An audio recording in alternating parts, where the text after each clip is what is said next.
Yon, magandang araw po sa inyong lahat mga tol. Ngayon po ay February 3, 2026 at pag-usapan po natin ito pong patuloy na nagtatago sa hindi mo malamang dahilan. Wala pong iba kung hindi si Senator Ronald De La Rosa. Alam niyo, chismis pa lang naman yung warrant of arrest di umano sa kanya pero nagtatago talaga ito eh. Simula po noong nakaraang taon nang magbalik ang sesyon noong November 11, 2025 hanggang sa kasalukuyan, hindi na po ito nagpapakita sa kanyang trabaho diyan po sa Senado bilang senador. Never na po itong umattend ng sesyon at ng kanyang komite mismo na pinamumunuan. Subalit ang nakalulungkot, patuloy po itong sumasahod. Sa katunayan, noong December 2025, sumahod po ito ng mahigit sa 1 milyong piso sapagkat yung monthly salary niya na mahigit 300,000 pesos i-times 3 po natin yan. Dahil meron pong 13-month pay at saka 14-month pay. Ang laking halaga po nun mga tol, pera po yun ng taong bayan. Tapos senador po siya ng Pilipinas. Dapat nagsisilbi po siya sa lahat ng mga Pilipino. Pero nasaan po siya? Nagtatago. Kaya naman, dapat ang no pay, no work, no pay policy, pati sa mga elected public official, ino-observe ito particular sa Senado at saka sa House of Representatives. Ngunit sa House of Representatives ngayon, merong pong aksyon ang ating House Majority Leader na si Congressman Sandro Marcos. Meron po siyang panukalang batas para po sa mga kongresista na no work at no pay kasama po ang senador. O basahin ko po ito pong balita mula po sa GMA News. No work, no pay para sa mga congressman at senador. House Majority Leader Sandro Marcos inihain ang House Bill 7432 o panukalang No Work, No Pay for Members of Congress Act. Bago tayo magpatuloy, huwag nyo naman sanang kalimutang mag-like mga tol. Hindi na consistent yung views natin pero napapansin ko talaga humihina talaga ngayon ang views ng mga YouTuber maliban na lamang sa mga talagang kilala, sikat, patuloy pa rin malalaki ang kanilang mga views pero sa ating mga hindi naman sikat humihina na kaya tulungan niyo po si Top 1. Mag-like po tayo kung pwede, share niyo na rin po. Patuloy po nating basahin ang nilalaman po nitong Bill 7432 na inintroduce po ni Congressman Sandro Marcos. Basahin ko po yung explanatory note. Nakalagay po dito, the principle of no work, no pay is a general labor standard applied to workers across the country. Nakalulungkot kasi pagka pangkaraniwang empleyado ka, lalong-lalo na ikaw ay sumasahod lamang ng minimum, pag hindi ka pumasok sa iyong trabaho, wala kang bayad. Kahit sa gobyerno, ganun din yung mga pangkaraniwang manggagawa sa ating gobyerno. Pag hindi ka pumasok, wala rin bayad. Pero senador may bayad kahit hindi pumapasok. Mukhang hindi yata tama ito. Tapos may mga ilang kongresista dyan na halos hindi nagpapakita sa kanilang tungkulin sa House of Representatives, patuloy ding sumasahod.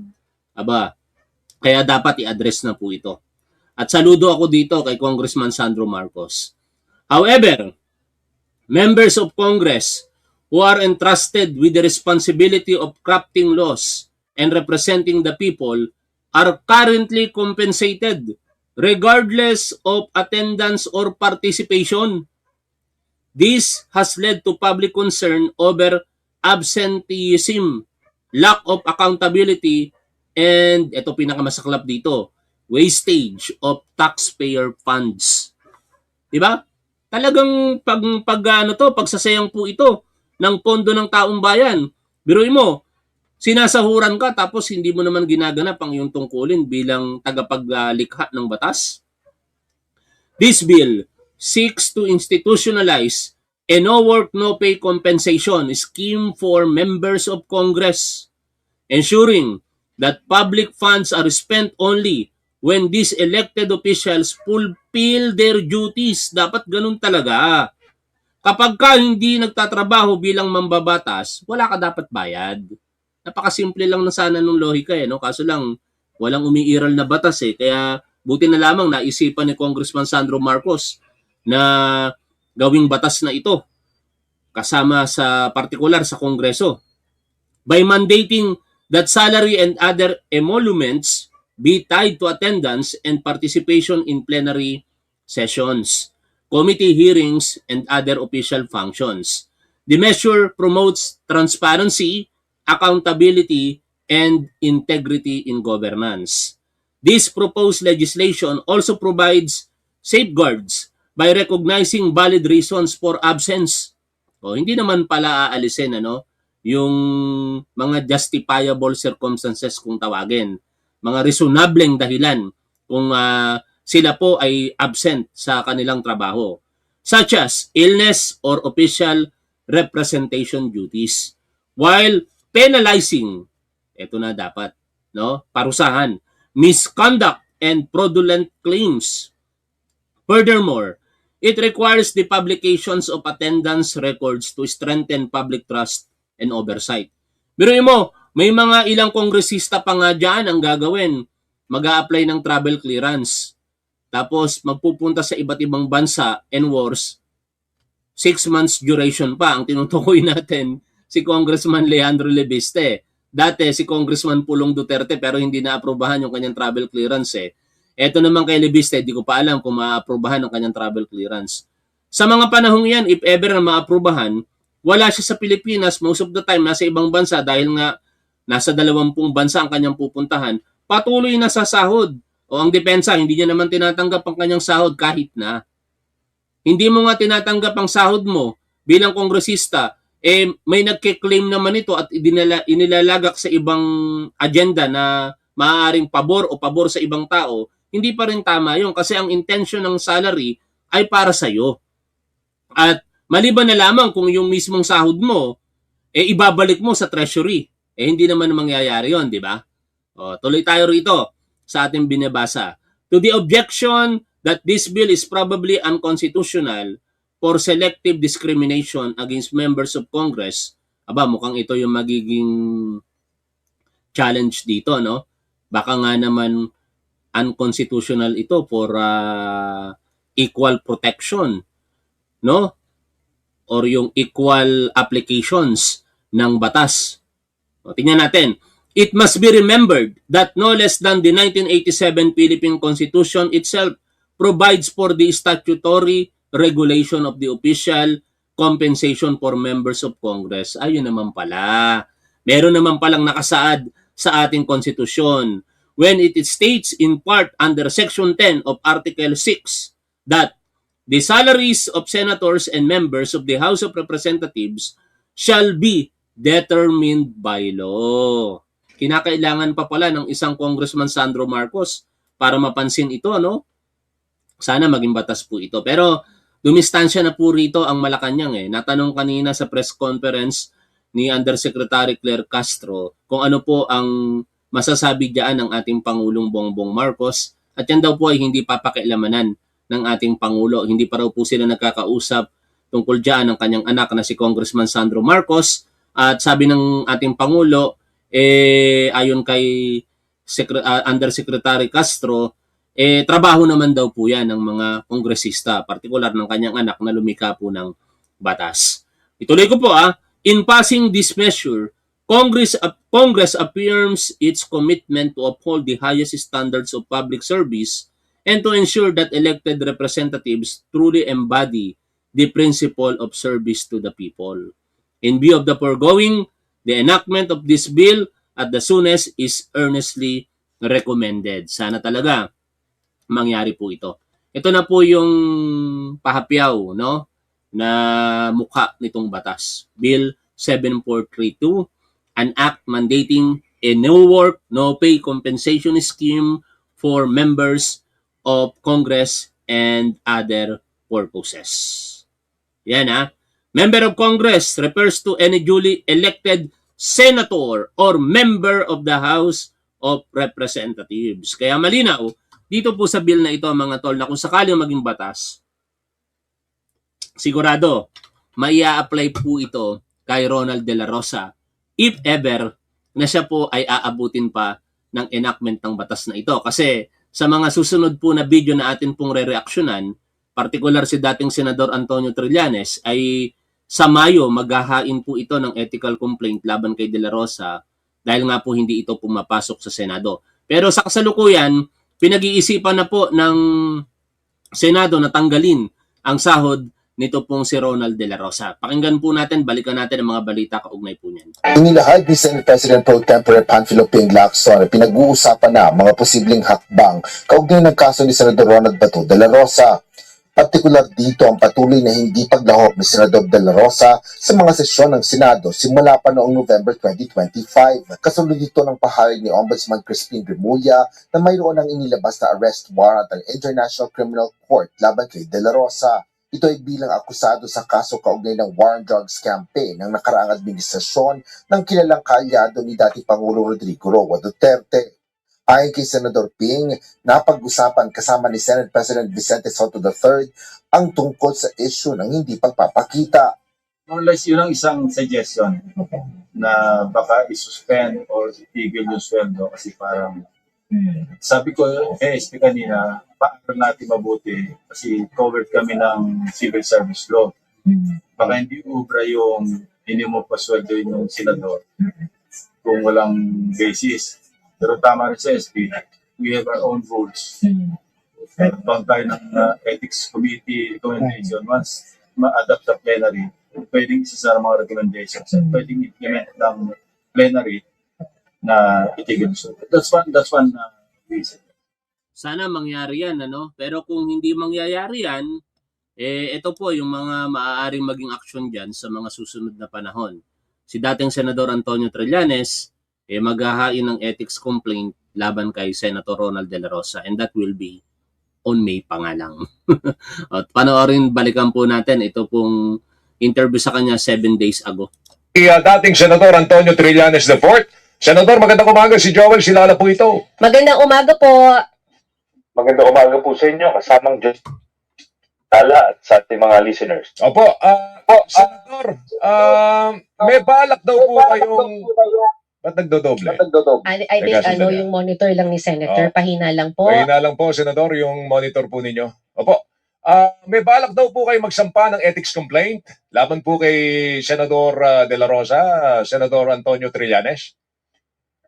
Hello. Opo, yan. Ang kwan po ay tayo ay may planong maghain ng ethics complaint laban kay Senator Bato de la Rosa sa mga darating na buwan. Gusto ko lang pong kumpletuhin yung 6 months na absences niya para talagang wala na hong lusot.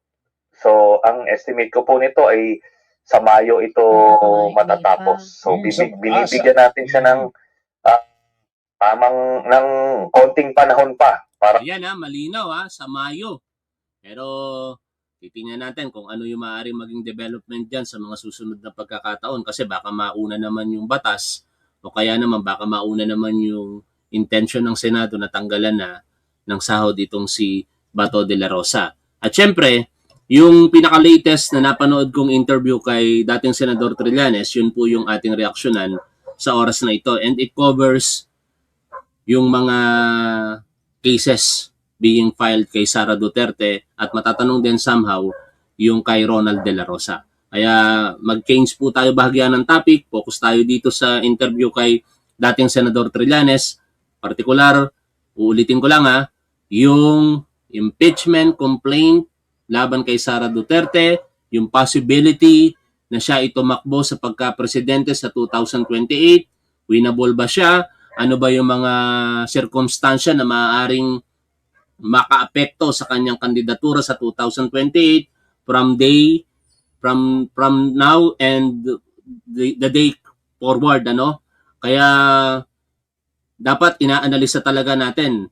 Ang mahalaga kasi dito mga tol ay masigurado natin na wala pong ayon kay Ramon Tulfo baliw na maging presidente. Hindi po sa akin ang galing yan, kahit balikan nyo po yung mga post ni Ramon Tulfo, ang tawag niya kay Sara Duterte baliw.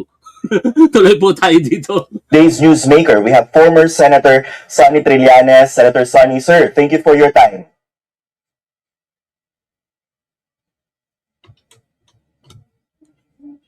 Okay, sir, I think you're on mute. Let's try it again. Thank you, sir, for your time. Good afternoon, Tristan, at good afternoon sa ating mga viewers. Okay. Sir, let's start with Vice President Sara Duterte facing two fresh impeachment complaints for betrayal of public trust. Barring any procedural roadblocks, are there enough basis to oust the Vice President with the same set of charges? Sa tingin niyo po? Yes, itong charges na to remain unaddressed dahil nga sinupress ito nung doon sa Senado last year. So hopefully ngayon mabigyan siya ng pagkakataon marinig ng mga kababayan natin through the Committee on Justice sa House of Representatives. Nakita ko na itong complaint na ito. Marami siyang mabibigat na mga akusasyon to demonstrate yung unfitness ni Sara Duterte to remain as Vice President. But Senator, you have people comparing halimbawa po itong dalawang impeachment because Vice President Sara Duterte and President Bongbong Marcos are both facing impeachment complaints. May mga nagsasabi pong mga taga-suporta ni Vice President Duterte na kumpara naman sa hinaharap na reklamo ni Pangulong Marcos, napakaliit o mas maliit yung amount na involved dito. How would you respond to those kind of comparisons, Senator? Una-una, irrelevant yun. Supposed to be dito sa standard natin. Pag nagnakaw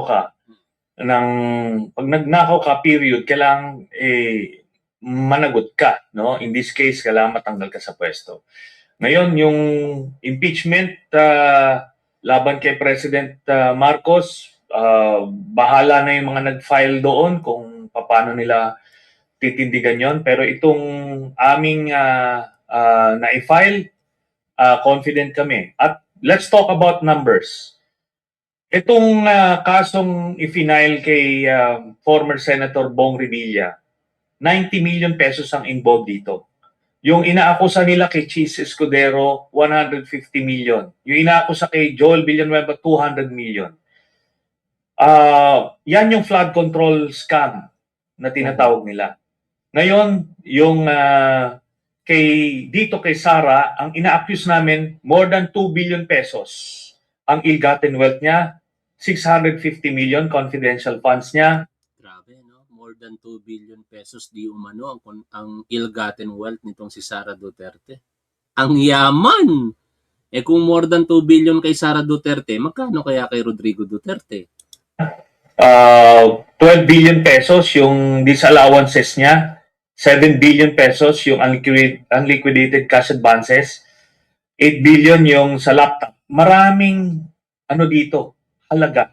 Di hamak na mas malaki ito kahit na real numbers yung pinag-uusapan. Kasi yung sinasabi nila doon sa flood control scandal, yung amounts doon, yun yung narrative, yun yung sinasabi sa media na ganito raw, daang-daang bilyon, but the real cases, yun yung mas importante. At sa ngayon, walang hihigit pa dito sa mga final namin kay Sara Duterte. Okay, but as people know, as we all know, impeachment, sir, is more political than legal, and it is a numbers game.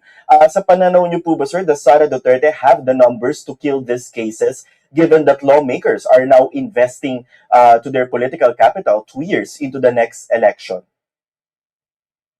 Let's just say that regardless of the numbers now, once the evidence have been exposed to the public, they would be able to convince the public opinion. And ito ang pinakamahalaga sa proseso nating hinahangad ngayon, ano? Kasi ako, to be honest with you mga tol, hindi ako naniniwalang magiging guilty sa impeachment si Sara Duterte. Not because mahina or malakas ang ebidensya sa kanya, kung hindi makakakuha ng sapat na boto mula sa mga senador para po siya i-convict. Ang dami niyang kakampi dyan eh. No? Meron diyang mga nagbabalat kayo lamang pero kakampi talaga ni Sara Duterte. Pero ang mahalaga, gugulong yung proseso at makikita natin ngayon yung mga ebidensya katulad nitong sinasabi nitong si Trillanes na kapag ka nakita ng taong bayan ng ebidensya magkakaroon talaga ng malakas na ugong dito na ayaw na kay Sara Duterte at iyon ang maaaring pakinggan ng mga posibleng balat kayong mga kongresista o mga politiko na either tatalon o mananatili sa administrasyong ito. No, kasi sa huli, kung ano yung nararamdaman ng taong bayan, yun ang papakiramdaman nila. No, lalo pagka nakita nila na parang palubog na ang barko ng mga Duterte, malabo na po yung kumampi dyan. Sa ngayon, yung kasikatan nitong si Sara Duterte, yung kanyang rating in particular, nag-flat na eh. No? Nananatili na lang ito sa more or less 30%. No? At malabo na yan tumaas. Ang posibilidad pa nga sa hinaharap ay bumaba. Pero malabo na yung tumaas. Wala nang mga Pilipino na maniniwala pa kay Sara Duterte maliban sa mga Duterte supporter talaga eh. The public opinion would convince their representatives. That's how it should go. Kasi hindi pa nga natin nakikita yung ebidensya, may hatol na sila. 'Di ba? So kami, confident kami na itong ebidensya na ipepresenta ay makakakumbinse ng taong bayan at ng mga mambabatas. Sir, on top of the impeachment, you've also led the filing of complaints sa Office of the Ombudsman, sir, di ba, kay Vice President Duterte on graft, plunder, and malversation. Will this have any bearing po dito sa impeachment process or vice versa? Merong bearing po yan kasi makakatulong po yung kasong na-file dun sa Office of the Ombudsman kasi the evidence na makukuha doon would be the same evidence na ipepresenta dito sa impeachment trial, impeachment hearings. Ang impeachment kasi is administrative in nature, meaning ang maximum penalty dito is removal from office. Yung ombudsman case, that would lead to a sandigan bayan charge kung tutuloy doon at pagka nasentensyahan doon ay pagkakulong ang penalty. Okay. Senator Sonny, sabi niyo nga po, no, the public opinion will have a weight dito po sa kung paano i-approach ng mga mambabatas itong panibagong impeachment complaint laban kay Vice President Sara Duterte. Round 2 na nga po, sabi niya. Huli kayo. Bakit 72 pa lang ang likes natin? Mahigit 100 na nanonood sa atin sa ating channel. Like po tayo mga tol, huwag niyo pong kalilimutang mag-like. Maraming salamat. Former Congresswoman Castro. But I just want to also ask, meron po ba kayong apprehension or concern na medyo nag-iba na rin po yung political climate sa mababang kapulungan? Because of course, nung una po, madali na ipasa yung impeachment complaint kay Vice President Duterte. But this time, do you see na ito po ay medyo magiging challenge? Ganito kasi, Tristan, with the new Supreme Court ruling, hindi na yung pwede yung express mode na ginawa nung panahon nung impeachment ni ERAP, nung impeachment ni Corona, na dire-diretso na wala ng hearings. Ngayon, kailangan nang magkaroon ng hearings. So sa House of Representatives, Committee on Justice, didinggin itong mga impeachment complaints na ito, hindi lang doon sa sufficiency in form, sufficiency in substance, then pupunta siya sa merits ng complaint. So dito ngayon i-discuss sa House pa lang, iimbestigahan, then pagkatapos niyan, saka pa lang doon sa dulo, doon pa lang magde-decide yung Kongreso kung itatransmit nila o hindi. Wala pa tayo doon, malayo pa tayo doon. We will take this one step at a time.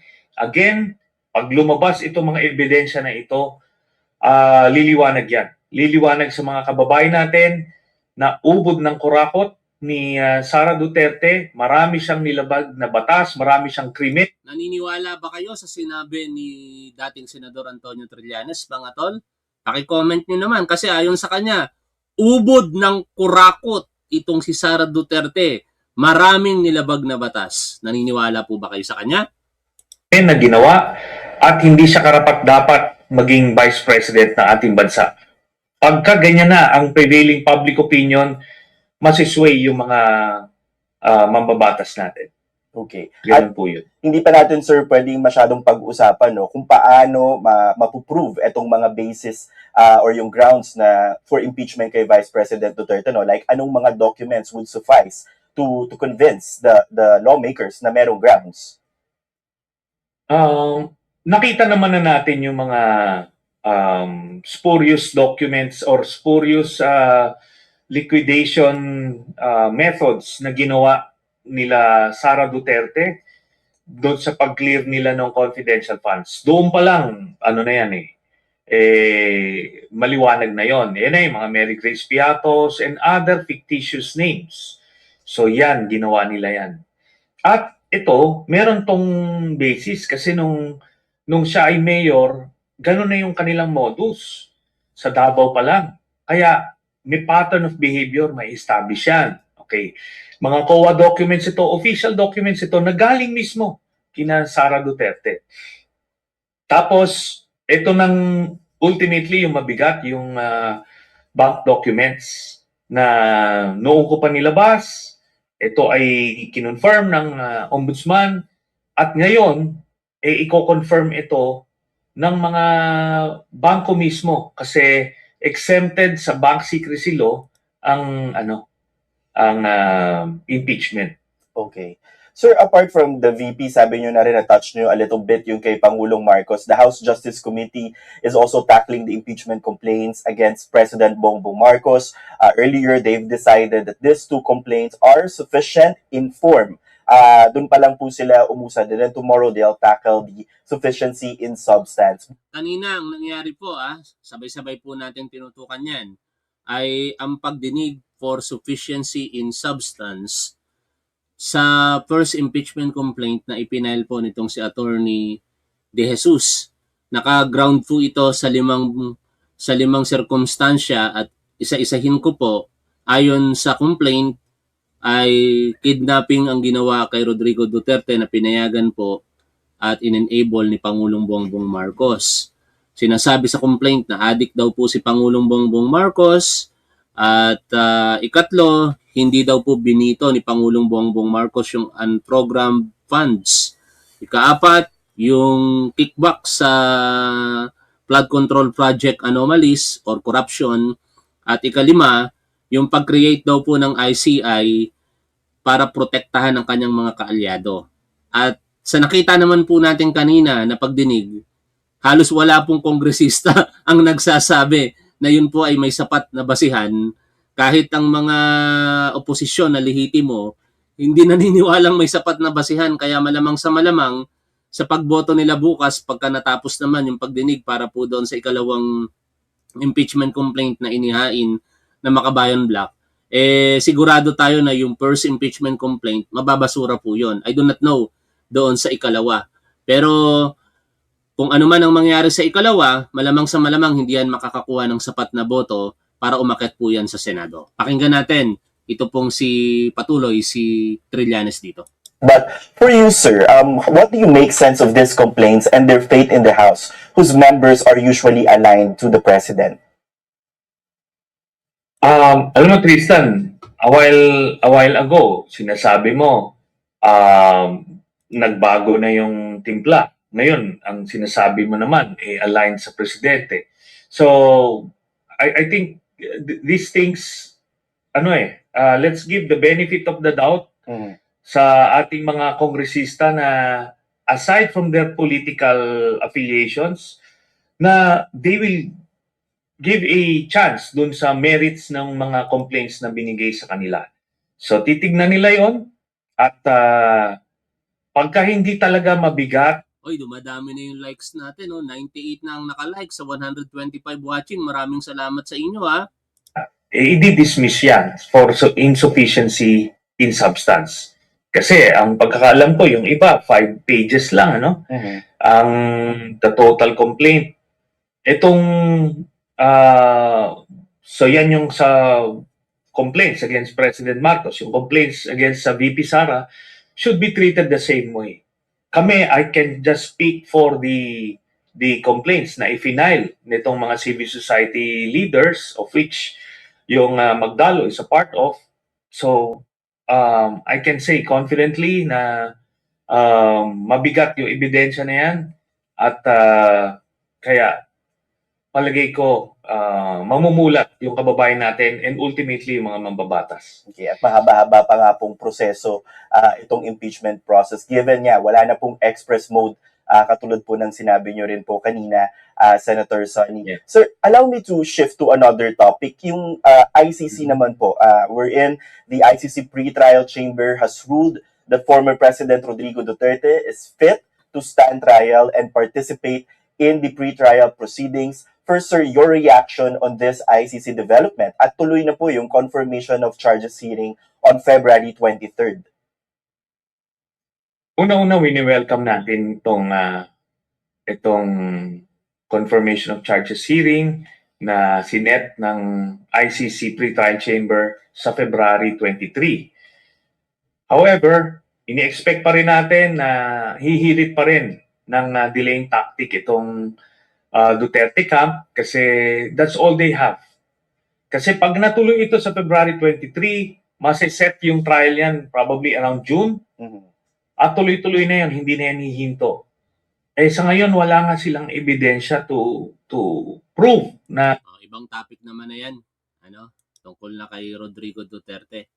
Pero along the way kasi, hindi ko na lang tanda yung timestamp mababanggit pa rin dyan si dating Senador Ronald De La Rosa. Excited si Senador Ronald De La Rosa. At uulitin lang naman ni Trillanes na siya po'y nakaredy na, inaantay na lamang ang tamang panahon para po pailan ng ethics complaint itong si Ronald De La Rosa on the basis nga na hindi po ito nagpapakita sa kanyang trabaho bilang senador.